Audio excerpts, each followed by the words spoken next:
Recientemente se presentó el Índice de Paz para México. Ahí el diagnóstico, después de advertir un deterioro en los niveles de paz en 2016 respecto del año anterior, fue que sin instituciones sólidas sería difícil conseguir una paz duradera. ¿Qué oportunidades entonces tenemos de lograrlo con 11 gobernadores acusados por corrupción desde 2010, entre ellos, por supuesto, Javier Duarte, que fue detenido el pasado fin de semana en Guatemala? De esto vamos a hablar hoy en Opiniones Encontradas. Muchas gracias por estar con nosotros en este programa en el que todas las ideas se pueden cuestionar siempre que se debatan. Acompáñenme a ver unos datos de contexto de este informe que le comento sobre el Índice de Paz para México, y venimos aquí al foro a hablar con su autora, con la institución que hizo este diagnóstico y elaboró este índice, para conocer su punto de vista sobre las detenciones y las corrupciones y la manera como estas afectan a los índices, a la consecución de una paz duradera en el país. El repunte de la violencia en los últimos años en México envía un mensaje muy claro y preocupante a la ciudadanía. La paz está aún lejos de alcanzarse en todos lados, y las políticas de seguridad no tienen una incidencia contundente para cambiar el comportamiento de la criminalidad desde que empezó la guerra contra las drogas. Recientemente se dio a conocer el Índice de Paz para México, elaborado por el Instituto para la Economía y la Paz, en el que los datos muestran que la violencia sube o baja sin que se aprecie una relación evidente entre las políticas de seguridad y los fenómenos delictivos. Si se analizan los últimos 10 años de la guerra contra las drogas, en el sexenio de Calderón se observa que el año menos pacífico fue 2011 y que a partir de 2012 se registró una disminución. La tendencia se mantuvo hasta el año pasado, en donde la tasa de homicidios aumentó 18% y se incrementó el uso de armas de fuego. Entre las explicaciones sobre el repunte de la violencia está el abandono en el actual sexenio de la reforma a las policías, a las fiscalías de los estados y a la Procuraduría General de la República. Respecto a la política antidroga, el índice muestra también que la pacificación del país no se va a alcanzar a través del uso de la fuerza, la captura de los capos y el encarcelamiento masivo de jóvenes violentos. ¿Puede haber paz sin una buena policía y fiscalías eficientes? ¿Cuánto tiempo nos tomará estos cambios para lograr la pacificación del país? ¿Cuánto pierde la economía por la violencia mientras crecen las necesidades sociales? Posiciones. Según las mediciones del IEP, la paz en México se deterioró 4.3% en 2016 respecto al año anterior. En 2016, el costo de la violencia fue de 3.07 billones de pesos, lo que equivale a 18% del PIB, y 25.130 pesos per cápita. Nayarit, Durango, Coahuila, Quintana Roo y Chihuahua muestran las mayores mejoras en cuanto a paz en los últimos 6 años, mientras que Colima, Baja California Sur, Zacatecas, Oaxaca y Michoacán presentan los mayores deterioros. Con Opiniones Encontradas, muchas gracias por estar con nosotros, y como le decía, usted recordará, recientemente se presentó el Índice de Paz para México, y el diagnóstico lo que señalaba es que sería difícil conseguir una paz duradera en el país si no conseguíamos construir instituciones fuertes, por ejemplo, una reforma profunda a la policía, a las procuradurías. Y uno se pregunta, después de ver estos diagnósticos, ¿y qué oportunidades tenemos cuando al mismo tiempo hay evidencias fuertes del mal funcionamiento de los gobiernos, como indica el que desde 2010 11 gobernadores hayan sido acusados por corrupción?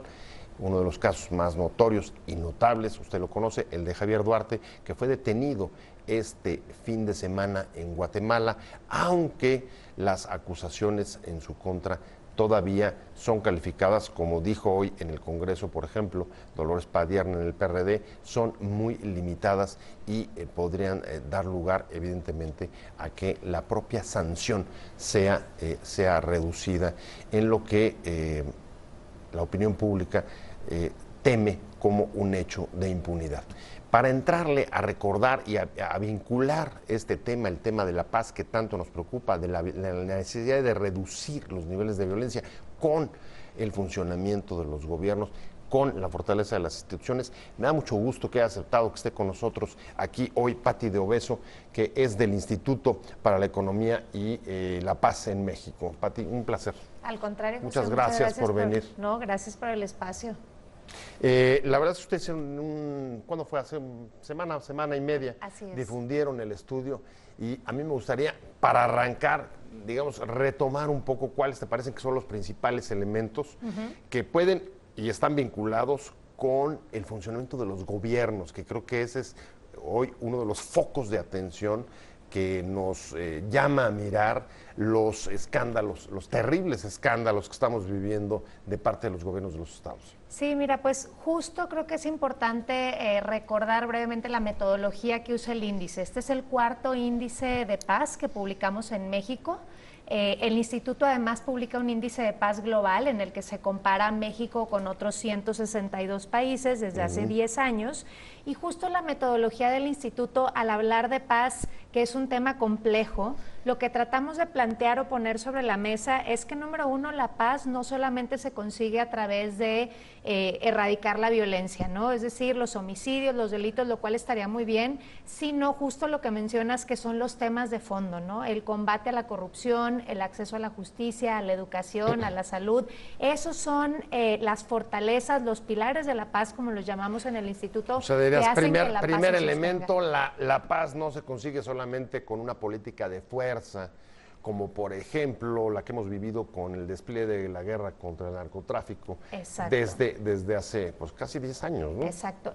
Una década de fuerza y poca paz. Así es, la violencia al final del día es una consecuencia de unas causas raíz que están ahí, ¿no? Como tú bien lo mencionaste, uno de los hallazgos del instituto en los 4 años que hemos publicado en el índice, y que no es información nueva, que otras organizaciones también señalan, es la correlación que hay entre la corrupción y la impunidad y la violencia que vivimos hoy en día, ¿no? El hecho de que el crimen organizado se pasee por las calles, que el 91% de los delitos en el país queden impunes y por lo tanto la ciudadanía no va y denuncia, no confía en el sistema de justicia, al final del día esos son los factores que hacen que la violencia florezca. Y por otro lado, una estrategia de ya un poco más de 10 años de la contención directa de la violencia. Por eso el instituto también hace esta, digamos, evaluación del impacto económico de la violencia, es decir, cuánto nos ha costado esta estrategia,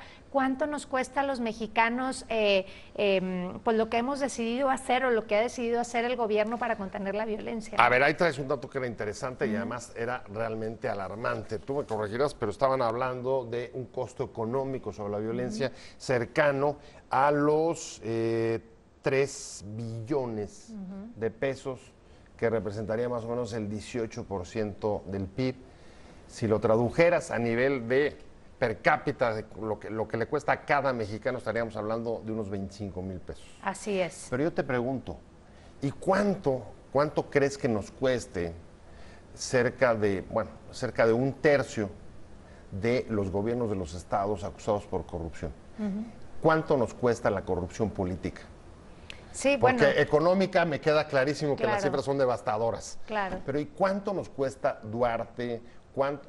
Duarte de Veracruz, ¿cuánto nos cuestan las acusaciones a Duarte de Chihuahua, las acusaciones a Padres del occidente? ¿Cuánto nos cuesta pues son desfalcos a los estados, ¿no? La cifra promedio es de 25,000 pesos por persona el impacto económico de esa violencia, que obviamente lleva un costo de corrupción, pero estados como por ejemplo Colima o Guerrero, esa cifra es alrededor de los 60,000 pesos, ¿no? ¿Y qué pasa? Pues que los estados también han apostado por esta estrategia de contención directa de la violencia. de gastar el dinero en esto, pero además todo lo que se desvía en corrupción, ¿no? Y justo es lo que tratamos de decir, que en México el problema no es de recursos, sino las prioridades que tenemos en el país, y justo como lo dices, lo que nos cuesta la corrupción. Creo que, si no me equivoco, Transparencia Internacional calcula que en México la corrupción nos cuesta alrededor del 3% del PIB. El caso es que estamos hablando de números alarmantes, ¿no? Y que podríamos estar invirtiendo en otras cosas en el país para realmente sacarlo adelante. Por ejemplo, la reforma de justicia que se dio en 2008, ¿no? Que es una reforma ejemplar, muy buena para México, pero no hemos logrado implementarla como se necesita. O sea, a ver, digamos, para esquematizarlo. Por un lado, llevamos una década utilizando recursos millonarios para atacar a la violencia con la fuerza, es decir, con la policía y con el ejército de manera permanente en las calles, luchando, combatiendo, persiguiendo y castigando al crimen organizado. Al mismo tiempo buscando grandes capos del narcotráfico, tratando de detenerlos, en muchos casos, descabezando a las células, pero el problema no solamente es que ese dinero o esos recursos no están sirviendo, sino que además se estarían, por un lado, distrayendo de la reforma institucional que necesitamos, por ejemplo, en la policía y en las instituciones de justicia, pero ahí todavía habría que meter el otro elemento, y el otro elemento es la corrupción, la desviación de recursos. Yo creo que está implícito en ese costo también. Al final del día, ese costo no solamente son costos directos del gobierno en la contención de la violencia, son costos de oportunidad, y por eso el número es tan alto también. Es decir, ahí en ese número también va cuánto nos cuesta en México el miedo, el sufrimiento, el que la gente perciba inseguridad y ya no salga a las calles, o ahora cambie de costumbres y, por ejemplo, deje de salir en las noches, ir a los comercios, y todo eso se replica en pérdidas en la economía. Claro, ¿no? Mercado interno. Exacto, y la violencia, como lo decimos una y otra vez en el reporte, al final la violencia es generada por la corrupción y la impunidad. No es coincidencia que el crimen organizado haya tomado la fuerza que haya tomado en los últimos años, que ahora está infiltrado en algunos gobiernos de todos los niveles. Eso se traduce en la violencia, y al final del día así es como lo podemos medir lo que nos cuesta, ¿no? Pero como bien lo dices, Duarte, Padres, Borges, lo que nos cuesta es costo de oportunidad también de lo que se podría estar haciendo en los estados. Y es que, fíjate, no me la aguanto, pero de los datos que uno puede ver sobre violencia en la última década, en efecto, se alcanzamos los niveles más altos 2010, que podría ser, digamos, la consecuencia de la crisis económica aquí y global de 2007, 2008. Y luego, 2012 a 2015, la violencia poco a poco fue cediendo, y sin que haya una explicación muy clara o una relación muy evidente entre las políticas de seguridad, por ejemplo, la del uso de la fuerza contra el narco, y los movimientos del fenómeno delictivo. A partir de 2015 parece que la violencia va para arriba otra vez y repunta. Y uno se pregunta, si no hay una relación directa entre las políticas de seguridad y los fenómenos criminales, la delincuencia, los homicidios, etcétera, ¿cuál es, o si se puede explicar la falta de esta correlación por el elemento corrupción política? Si es decisivo o no. Sí, es muy buena pregunta, es un análisis muy interesante que creo que no se ha documentado lo suficiente. Como dices tú, no tenemos una manera de comprobar. Lo que vemos en las estadísticas, o lo que la información oficial nos permite ver, es que definitivamente sí, a partir del 2011 disminuyeron los homicidios, lo cual no quiere decir que el crimen organizado desapareció del país. Lo que pasó fue que los secuestros se dispararon, las extorsiones se dispararon, es decir, sí, tal vez se cansaron o fue demasiado el enfrentamiento en las calles con la policía y con el ejército, entonces migraron actividades de más bajo perfil como el secuestro y la extorsión. Pero una vez más, aquí siguen, hay arreglos internos, quitan a una cabeza y sale otra. Entonces, al final del día volvemos a la misma. La corrupción está implícita en el tema de que son arreglos, de que se van a otros lados, se desplazan en el país. Eso lo vemos en el índice, vemos un desplazamiento distinto. Me preocupa ese tema, me preocupa la percepción de cómo se está moviendo el fenómeno delincuencial. nos estamos refiriendo a el problema de la paz, de las dificultades para construir una paz duradera después de una década de violencia en el país y cómo se relaciona con fenómenos como el de la corrupción política. 11 gobernadores, como hoy le decía al iniciar el programa, 11 gobernadores acusados por corrupción desde 2010, y estamos hablando con Pati D'Obeso del Instituto para la Economía y la Paz en México, y me llama la atención. Hoy el presidente de la República dijo que la detención de Duarte, así como la que se había producido días antes de otro gobernador de los estados, de Yarrington, en Tamaulipas, eran ejemplos, eran pruebas de la lucha contra la impunidad, un asunto que realmente clama las demandas de justicia en este país.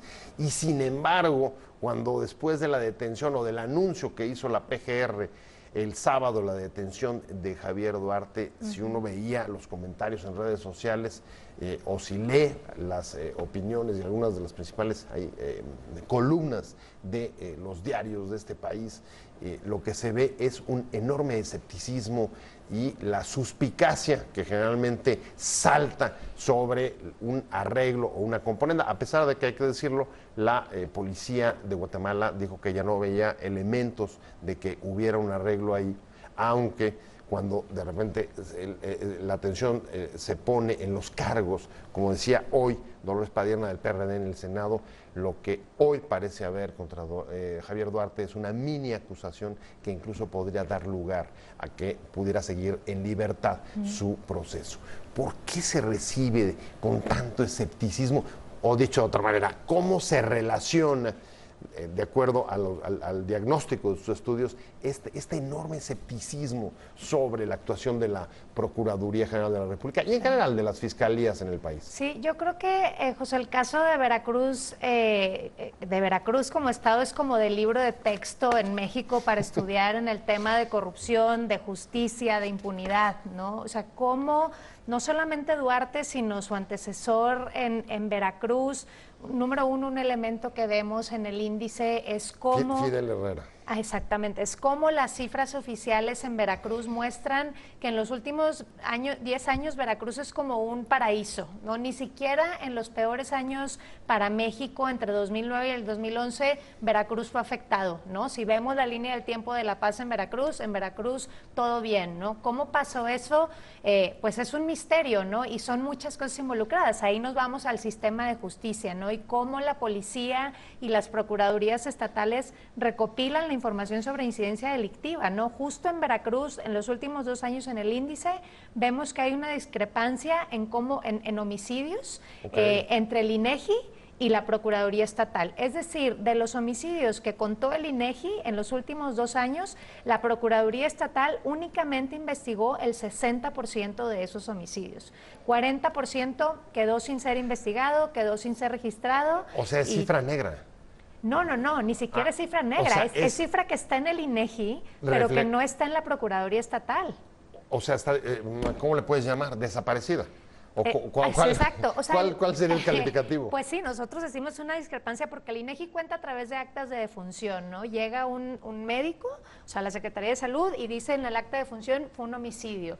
Pero vemos, por ejemplo, qué pasa, por ejemplo, encuentran una fosa con 90 cuerpos, el policía o el Ministerio Público abre una averiguación previa, porque es una fosa, pero entonces es como si hubiera habido un cuerpo, no los 89 que había ahí dentro, ¿no? Entonces empiezan a ver esas discrepancias, y ¿qué pasa? Que de repente vemos las cifras oficiales y sí, el gobernador efectivamente puede decir que en Veracruz está todo bien, porque eso dicen los datos de la Procuraduría, ¿no? Entonces es como una manipulación silenciosa de la situación en Veracruz, ¿no? La cantidad de desaparecidos tampoco está en los registros, el Registro Nacional de Personas Desaparecidas, pues es algo que se queda muy corto a lo que necesitamos en el país hoy en día para saber esa situación. Hoy mismo hay algunas declaraciones de la organización Solecito de las familiares de las víctimas que están buscando a sus desaparecidos. Están hablando de los últimos años de Fidel Herrera y el gobierno de Javier Duarte, desde alrededor, ellos dicen que son más de 10,000 desaparecidos.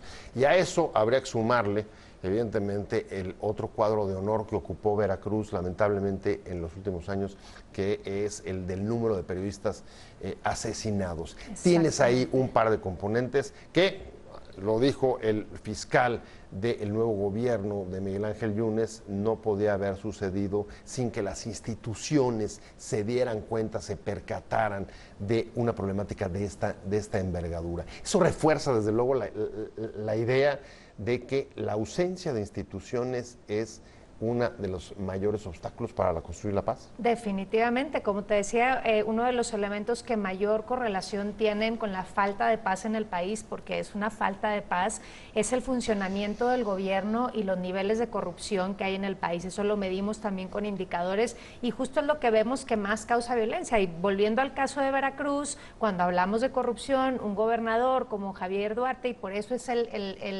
creo yo, el escepticismo o el coraje de la gente es...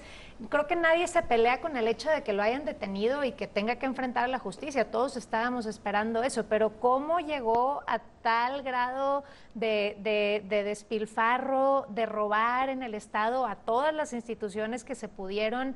Pues eso también se permitió de alguna manera, ¿no? Entonces, como te decía, creo que ese caso en particular de Veracruz ejemplifica muchas cosas que suceden en el país, como dices tú, también los desaparecidos, los periodistas muertos, que se traduce en una censura a lo que sucede en el Estado. Una censura más que ambiental, Exacto. como se decía anteriormente. Exactamente, entonces creo que de ahí puede ser que nazca como el coraje o el escepticismo de la gente con el caso de Veracruz, que podría ser o lo podríamos transformar en un ejemplo a seguir de la justicia, ¿no? Primero investigar a toda la red que rodea a Duarte, no solamente obviamente cometió todos esos actos de corrupción solo, sino cómo cometió todos esos actos, quién está involucrado y realmente fortalecer al sistema de justicia cuando hablamos de corrupción. Pero fíjate, ahí tenemos otro elemento que me llama la atención. Justo el enfoque del Sistema Nacional Anticorrupción fue no solamente atacarla como un fenómeno individual, sino dentro de las tramas que involucran el conjunto, ¿no?, de personas que están involucradas, tanto del Estado como de los privados, para que se puedan dar fenómenos de corrupción tan grandes como los que en efecto están en Veracruz. Y a la hora de ver la acusación contra Duarte, por ejemplo, pues, hasta donde yo entiendo, no hay una acusación, por ejemplo, respecto de su mujer, ¿no? Que incluso documentó, llevó una relación cabal y además tenía un pasaporte falso. Es decir, ahí hay delitos hasta donde uno puede alcanzar a ver o puede presumir, para ser preciso, puede presumir la comisión de delitos. Yo creo que aquí también nos acercamos a la clave de otro de los temas en el país que, repito, es el sistema de justicia y esta nueva reforma que tenemos. Esta nueva reforma en papel es ejemplar a nivel Latinoamérica, es de las mejores que existen, la que tenemos en México. Lo que pasa es que si no se implementa como se debe, puede generar mayor impunidad, porque claro, ahora partimos de la presunción de inocencia, de la justicia alternativa, de los testigos, de los videos. Ahora tenemos muchos elementos, pero si las mismas instituciones que imparten justicia no conocen ese proceso y están capacitados, empezando por los policías, que son los primeros que llegan a una escena del crimen, ahí se pueden empezar a caer los casos, ¿no? Y entonces incluso la corrupción y la impunidad se puede volver más cínica, ¿no? Porque vamos a tener más información, sí, pero no hay maneras de castigarla, ¿no? Y creo que ahí es donde la buena noticia, creo yo, es que tenemos dos reformas, como la reforma anticorrupción y la reforma de justicia, que unidas pueden causar grandes cambios. Lo que pasa es que requieren de un proceso de implementación muy meticuloso. Ahí tenemos dos pendientes graves que ustedes mismos señalan. La reforma policíaca, que comenzó el gobierno de Calderón y que quedó aparcada en y la de la Procuraduría, que el nuevo Procurador General de la República, Ricardo Serrano, está clamando porque se dé más allá de los nombramientos de los fiscales. Y estamos explorando la relación que hay entre la violencia y la corrupción política a propósito de las acusaciones a 11 gobernadores ya desde los últimos 7 años y además, entre ellos, por supuesto, el de Javier Duarte en Veracruz. Estamos hablando con Pati de Obeso, que ella es del Instituto para la Economía y la Paz en México. Y nos quedamos, Pati, en efecto, en el enorme escepticismo con el que se recibe la detención de Duarte. Si bien el presidente dice, aquí hay una prueba, la detención es un hecho fáctico de la lucha contra la impunidad, pues la gente lo recibe como, pues seguramente detrás hay otra componenda, la suspicacia, qué arreglo puede haber, y finalmente la acusación va a ser, decía Dolores Padierna, ya lo cité un par de veces, una mini acusación, y quizá podría enfrentar en libertad el proceso. ¿Cómo ves? Sí, yo creo ¿Qué efecto tiene eso para la violencia? Para ir para tu tema. Sí, bueno, justo mucha gente desestima el valor de la percepción de inseguridad, la percepción de corrupción, y al final del día luego la percepción se vuelve realidad. Yo creo que la gente, si bien celebramos que hayan atrapado a Duarte, que estaba fugado, pues ¿qué tuvo que suceder para que cometiera todos esos actos de corrupción? ¿No? Al final del día sabemos o no estaremos tranquilos hasta que sepamos cómo pudo cometer todos esos actos y todas las personas que estuvieron involucradas en todos los niveles de gobierno, ¿no? Hace rato volvías al tema de lo local y el valor de discutir la reforma policial, de reevaluar esta estrategia que hemos tenido de contención de la violencia y meter ese factor de la corrupción dentro de la ecuación, ¿no? Si bien le hemos apostado a tener a las Fuerzas Armadas en las calles, pues tal vez es momento de que ahora nos pongamos a discutir qué tipo de policía queremos a nivel local, a preguntar a la ciudadanía, ¿no? Antes existían las policías de barrio, la gente Policías de cercanías, luego en el Distrito Federal. Y eso también te llevaba a acercarte al sistema de justicia, ¿no? A ir a poner una denuncia cuando algo sucedía y que hubiera una investigación. Y creo que esos son los procesos que a través del índice estamos tratando de proponer que se reevalúen, ¿no? En vez de seguir con esta estrategia que, si bien ha permitido más corrupción y más violencia, pues tal vez hay que reevaluarla. A ver, yo sé que es una pregunta típica ya de especulación, pero a ver, ¿cómo crees que estaríamos hoy, digamos, en términos de la construcción de una paz duradera, si todos los recursos que hemos metido a la guerra contra el narco los hubiéramos metido a cambiar las policías, a mejorar, por ejemplo, el funcionamiento de los gobiernos, servicios, dotación de agua, drenaje, pues cosas que parecen muy simples, pero que pueden hacer la diferencia en términos de la percepción, si nos referimos a la percepción de cómo se recibió la detención de Duarte, a la percepción respecto a la presencia de la autoridad en nuestras vidas, pero no solamente, digamos, en términos abstractos, sino sentir que hay una autoridad porque tú estás recibiendo el agua de manera adecuada, porque el acceso a la justicia. El acceso a la justicia, bueno, eso de entrada. Sí. Sí, yo creo que viviríamos en otro país, ¿no? Justo, como te comentaba en un principio, también publicamos un índice de paz global en el que... ¿Tanto así viviríamos en otro país?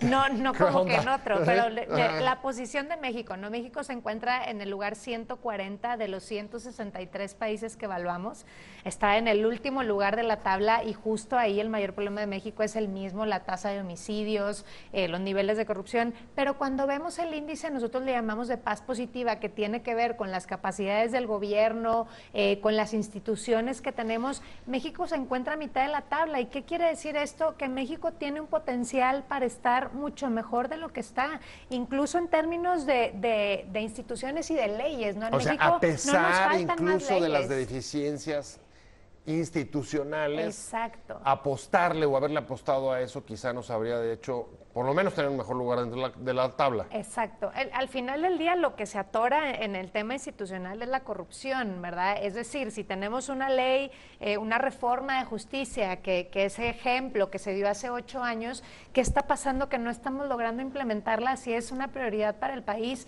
Pues tal vez que hay intereses o que no hay la suficiente voluntad política para que esa reforma realmente se aplique, ¿no? Otra vez, también toda la gente que defiende a periodistas y que se confió en una nueva fiscalía dentro de la PGR, ¿qué ha pasado? Tampoco se le dio prioridad, bueno, no hay casos resueltos. ese es otro buen ejemplo. A ver, el nivel de impunidad de la fiscalía es cercano al 99. Exacto. No quiero exagerar, pero... No, ese o sea, es. nada, no se ha detenido, creo que un par de casos de los que han presentado. Exacto. De los que atraen, casi ninguno llega a una sanción, ¿no? Entonces, sí creo que viviríamos en un país muy distinto si realmente focalizáramos la voluntad, los recursos, los esfuerzos en lo que ya tenemos, en lo que hemos avanzado, que realmente se aplique. Como dices tú, al final del día, la gente quiere vivir en un país en el que siente que hay un gobierno que administra bien los recursos, que se preocupa por la equidad de género, por la que la gente tenga empleo, acceso a servicios básicos. Eso es la paz al final del día, ¿no? Estaría muy bien que no hubiera homicidios y delitos,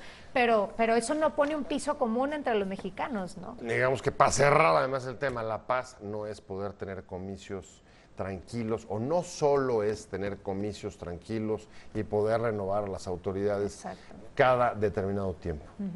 Es tener un piso común, es mucho más profundo que eso, es tener oportunidades para educarnos, para trabajar, para convivir, para participar, que mucha falta nos hace también a los ciudadanos involucrarnos en los temas de nuestra misma colonia, de nuestra misma comunidad. Eso es la paz al final del día, ¿no? Y creo que al gobierno luego también le gusta mucho hablarnos de la paz a través de las tasas de homicidio, que de repente bajan, que de repente... Pero eso no es un indicador. Parece columpios. Exacto, por eso no es un una vez indicador. suben, a veces bajan, así es. Exactamente. Bueno, pues esperamos el próximo informe, próximo año.